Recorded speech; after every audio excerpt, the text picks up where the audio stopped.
So guys, I'm going to tell you flat out, there's a gentleman in this room you need to get to know, and if you haven't, Reverend Chet is somebody you need to get on your speed dial. Because I'm a Christian, and I'm proud to say I'm Catholic, and I'm not here to profess my faith to you, but I was driving down here from Atlanta today, and the first thing is, you're always worried about, we did a little filming session before this, what's the weather going to be like? And man, it is glorious out there today.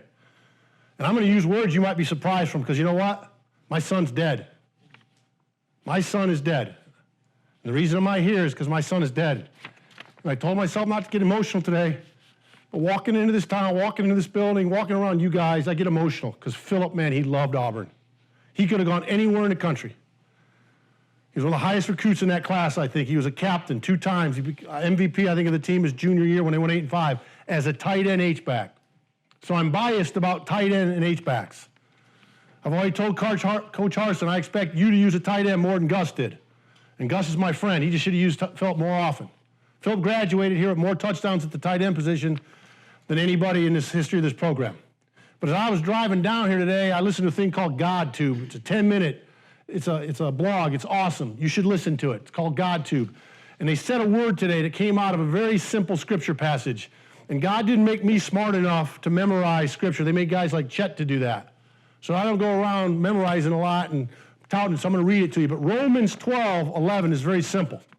It basically says, never be lacking in zeal, but keep your spiritual fervor. Who can tell me what fervor means? You didn't know this could be a Q&A, did you? The good thing about having a more portable mic, too, is I can walk up and really put somebody on the spot. You guys are all smarter. You wouldn't be playing at Auburn. What's fervor? Give it a shot. There's no right or wrong answer. Yes? Fear. What is it? Fear? Pure. Pure, that's pretty close. One more chance. What's fervor? I think you guys wouldn't be in this room, you wouldn't have got recruited if you didn't have a fervor in every asset of your life, or most assets. Right? Fervor is have a passion, have intensity for something. I'm hoping you've got fervor. I want to tell you a story about my son. I don't need to put up his accolades about him as a football player here, but Philip built a platform. You guys, just by wearing this uniform, this outfit, this is not a right to be in this room. This is an absolute privilege. To have a privilege to build a platform. We would not have a foundation based on just my son's football career. His football career allowed us to build and leverage his platform. And I'm going to get candid for you about why he lost his life. And if I've done my math right, how many freshmen do we have in here? First year guys, right? I want everybody in this room real quick to think about where you might have been, not specifically, but just generally, on June 29th of 2014. Think back, right? You freshmen were in 3rd or 4th grade. The summer before that 3rd or 4th grade, that was a long time ago. By a show of hands, who knew who Philip Lutzenkirchen was before you came in this room today? It's getting to be fewer and fewer, even though he played here and he's a legacy. I think Jarrell's the one that said it. In 2010, when Cam Newton here, the second loudest voice when they announced starters was Philip. Again, tight end H-back, number 43.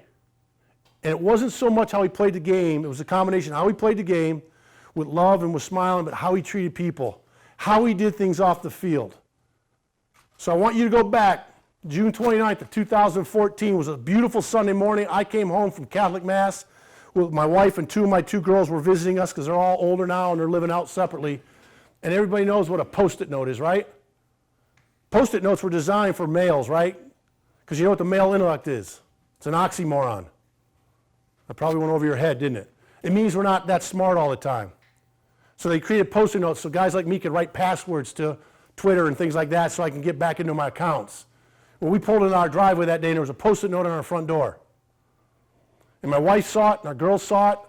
And Mary got out of the car, walked to the front door. I pulled the van in the garage. She walked in, and all it said was, please call this number. And it started with a 706 area code. And I immediately said to the 2 girls, because they were so close with Philip, and I've got a younger daughter too. She's the hellion in our family. She was in here. Philip's here, and she decides to call and tell him, hey, I just committed to play soccer at Alabama. So I truly go Roll Tide, soccer, and War Eagle. But there's no question I'm a War Eagle. It's football for me at Auburn, not Alabama. But I had to call a number, and it ended up being the corner of Troup County, Georgia. And as I look back on it, he did his job as best he could. So you remember, again, what was the general vicinity you were at, June 29th of 2014, somewhere between 4th grade, 8th grade, freshman year in high school. That coroner said to me, there's an accident last night, and Philip is dead. Philip was a passenger in a 2006 SUV. The driver, Philip, died. 2 people survived it. One of the survivors read her last rites because they thought she was going to die due to internal injuries. So I'm going to come back to that in just a minute, but I want to tell you a quick story, a condensed story about my son. He's already won a national championship. He's already probably caught half his career record in touchdowns. He gets named a captain his junior year. He had a really good year. We came in to meet Coach Chiswick. And he says, Dad, I got a chance to be drafted in the 3rd round if I come out early. He says, I'm not coming out early. I want to come back to Auburn. We're going to run a pro-style offense, new terminology. It's going to get me even better prepared for the NFL. His dream was to go to the NFL, like I hope every one of you have. And that's a long-shot dream, believe me. He came back. He was named a captain again. What I love about that picture Jarrell put up was Nosa and myself. What I loved how that video started, it was 2 captains, actually 3 captains. Barrett Trotter was the 3rd, walking out of that tunnel to come out for a coin toss. You should strive to be a captain in this program. It means you're recognized as a leader. Philip was a 2-time captain. Philip, I think, was the only player in this school in history to go to SEC Media Days twice and represent his school. That's how he was thought of. And he called me after he decided to come back to Auburn. He's getting ready to go on spring break, going into his senior year. He says, Dad, I'm coming home. There's a young lady that I found out I'm her favorite player. We found out her name was Bailey Moody. Later, I want you to Google who Bailey Moody is, because I let the cat out of the bag. She was 10 years old at the time, but when you go Google her now, you're going to find out she goes to Alabama.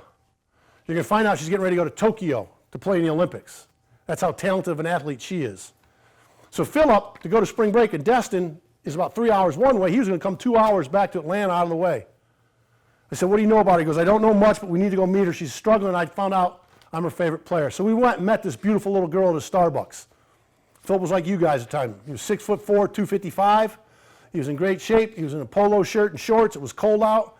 He was 21 years old, and I think, maybe 20. I said, I wonder what he's thinking about right now, because I remember what I thought about at age 20 and 21. And I didn't make myself out there for somebody to get benefit from me, but my son did.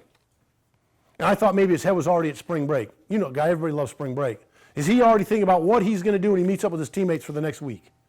Are they going to be smart and do the right things? Are they going to look out for each other and protect one another? And yet he's walking in to meet this little girl who had a baseball cap on and a huge smile because she is meeting Philip. But what really stuck out wasn't the Auburn baseball cap or the Auburn soccer shirt, which we learned her mom played soccer here. So she says War Eagle. She was raised to love this place. Above that smile and below that hat was a bald head. She's already playing 3 sports. So do me a favor right now. Look at your right knee. Imagine what it would feel. You guys get doing sprints later, and you're probably happy if you feel a little bit of a twinge. You maybe get out of some sprints. But more importantly, you got a pain in your right knee. You tell your parents about that for a while, and then they ultimately come and say, you've got a tumor right above your knee. And the reason she was bald is because the chemo radiation didn't work. She lost her hair, but it didn't work on removing the tumor, and the doctor said the only way we're convinced we can keep you healthy, eradicate, eliminate the tumors, we've got to take that leg off from above the right knee. You guys are getting ready for one of the biggest seasons in the history of sports. There's no more COVID. There's no more 10,000 people in the stands, us watch on TV. There's 87,000 here. I'm so jacked to go to Happy Valley and Penn State and see their ugly white uniforms when you guys go in there and kick their ass. 102,000 people. It's an incredible environment. You're going to love it. It's a changed game. You guys represent so much to this Auburn family. But that damn wonder, what's Philip thinking? He went and sat with Bailey across the Starbucks. I sat with the parents, Patrick and Tiffany, to become dear friends. And to make the story shorter, they told me, Mike, next Wednesday, Bailey's got 2 decisions. It both starts, they're amputating her knee above her leg above the right knee. Does she get an artificial limb? They'll change it out. They'll allow her to walk. When she wears pants, nobody will know. Or does she do something a little more radical where she continue maybe to be an athlete? The radical part was they said, hey, they're going to remove that foot when they remove the knee. Why don't we take that ankle and knee and we'll remove that from the portion of leg we remove, and we're going to put that where her knee was so that her heel sits this way, her foot goes down, and she can tuck that into a special artificial leg. And through training, they said she'd be able to do this and run and jump. And what you'll see, she's going to be in the Olympics as the youngest member of the U.S. Women's Paralympic wheelchair basketball team. Phenomenal young lady. I'm going to pick on whiteouts maybe and some corners in here right now. She'd come in and out squat and out bench you. That's how strong she is. She's a phenomenal young lady. But I sat there thinking, what's Philip saying to her? Does he even have the capacity to listen? I was in tears. At that point in my life, I was raised, you don't cry as a guy, it shows weakness. And I walked into that parking lot, my son, he saw a little humor. He says, are you crying? There's no crying in a Starbucks parking lot. Tried to tie it back to a movie. I said, Philip, I couldn't imagine. You're getting ready to go your senior year. What would that be like for you? I go, what'd you tell her? He says, don't worry about it, I got it. That was Philip's go-to line between my best friend and I. I got 3 daughters. They know I say he's my best friend. There's a father-son bond, which is different than a father-daughter bond. I've got a great relationship with my girls. He says, I got this. And one of my regrets in life, due to poor decisions one weekend, he lost his life. I never knew what he said to her. But Bailey came back and told her parents 2 years later what he had given her guidance that day. And if you didn't know Philip, it's going to sound bad. But he looked at her and he said, man, what surgery are you going to have? She goes, I don't know. It was a Friday morning. He goes, why would you have any thoughts other than having the surgery where they said they could put your foot where your knee was? They told you could probably be an athlete. During the conversation, she said, my dream is to play in the WNBA. Philip told her, said, you're going to look funny. Sounds kind of rude, right? But if you know what Philip is, he came back around. I said, they told you could still play sports. Maybe not WNBA, but you can play sports. Have that surgery. You're going to look different, not funny. You'll only look funny if you think people think you look funny. But you're going to look different. You're going to look cool. People are going to stare at you. Her father, Patrick, said that conversation, and there's a word that described what Philip did that day that begins with A, that I want you to try to guess what it is, because I believe my son lived life with fervor. This word that begins with A, and some of you might know what it is, so don't yell it out. Many of you don't. It might describe your character. So think about words that begin with A, because I'm going to ask you to guess it in a minute. Because Patrick went on to say, this word describes your son and gave my daughter the courage to go have that surgery. She was leaning towards not having what I called the radical surgery.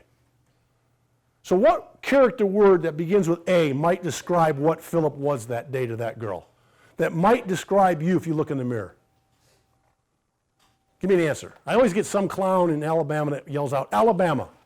The word's not Alabama. It's not Auburn. It's a word that describes your character. Who said that? Who said it? Did you know it before? No, I just watched the video, and in the video it said make yourself available. What are you going to be, a doctor?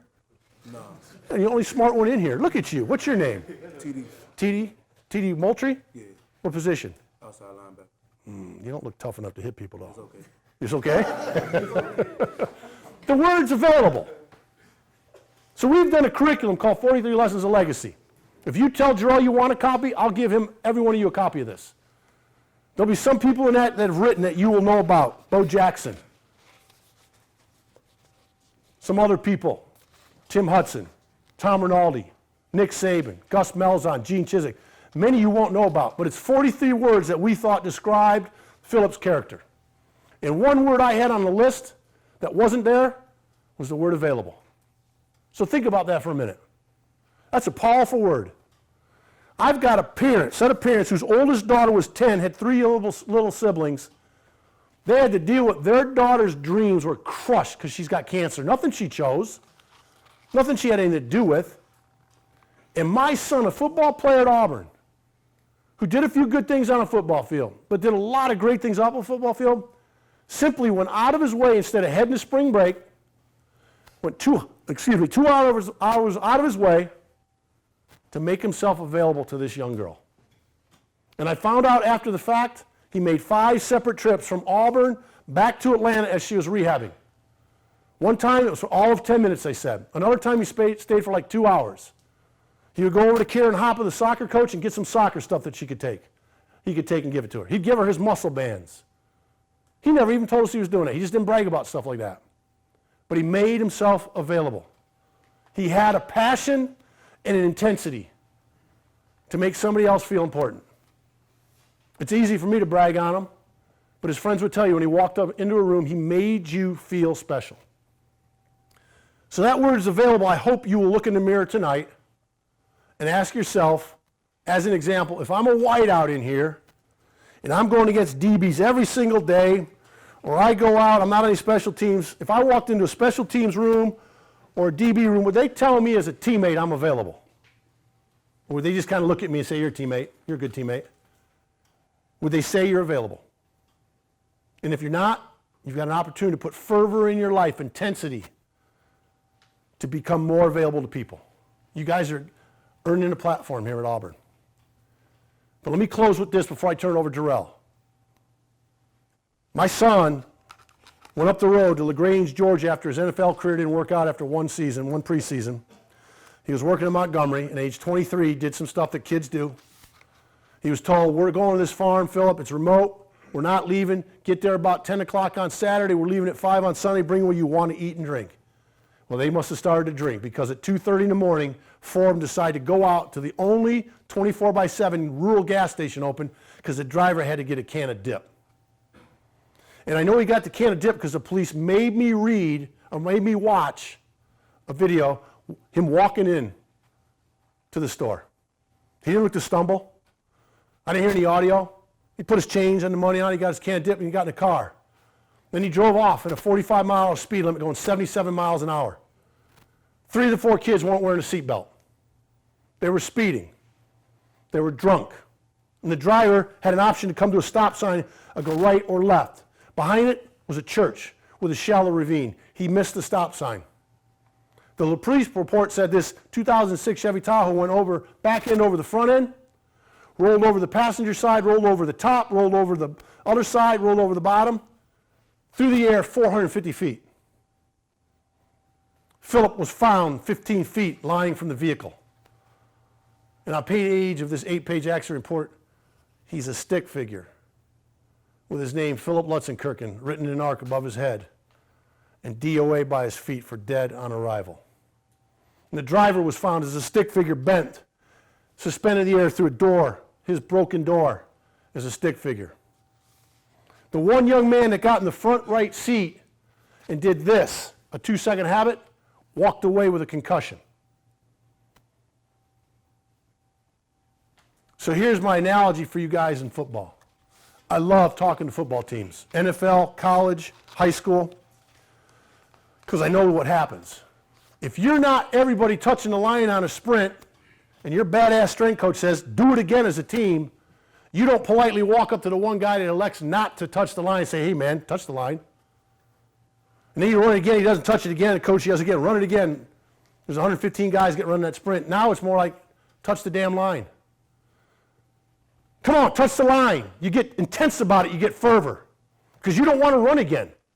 Somebody misses an assignment in the game. You open up that opening drive at Penn State, right guard jumps, Bo's going to pat him on the butt and say, come on, get in the game, need you. 105,000 people, third play gets called for holding. Now you guys aren't patting him on the butt so much. Now you're really hitting him on the helmet. Coach Harson's saying, probably get out of the game, because you got fervor to want to win, because you compete. This is the game of football, it's important. My son that weekend was in the game of life, and nobody hid the keys to all the vehicles. Nobody said at 2:30 in the morning, you can't go driving. Even if you're not drunk, you can't go driving, because you know what? There's nothing safe on the roads in a rural area for their lack of driving experience. But see, all of a sudden you get in the game of life and you lose that fervor to do what's right. And they say, you know what? No, I'm not going to go drink. I'm not going to jewel. I'm not going to smoke dope. I don't care if you can get this new car, new pickup truck out at 85, heading towards LaGrange and get up to 105 to show me how fast it'll go. We back down because we don't have fervor to want to be the oddball, the goody-goody two-shoes. Man, I wish somebody would have had fervor there that weekend. I wish my son would have had fervor to say, hey, we're going to have a great weekend. Everybody give me the keys. You'll get them back at 5 o'clock on Sunday. You wouldn't even know who I am. Maybe Philip would be here talking to you about something. But see, nobody that weekend made themselves available. I should rephrase that. There's a big difference in words sometimes. Everybody that weekend made themselves available to be good friends. We're going to party, we're going to have fun, we're going to grill burgers, we're going to drink, we're going to ride horses. The difference is, had somebody been a great friend there, and sometimes it takes fervor to become great, sometimes it takes fervor to be available, my son would be alive today. You guys are at such a strong, passionate stage of your life, you become men. Here's the reality. The biggest guy here from the smallest, you're still young men to me.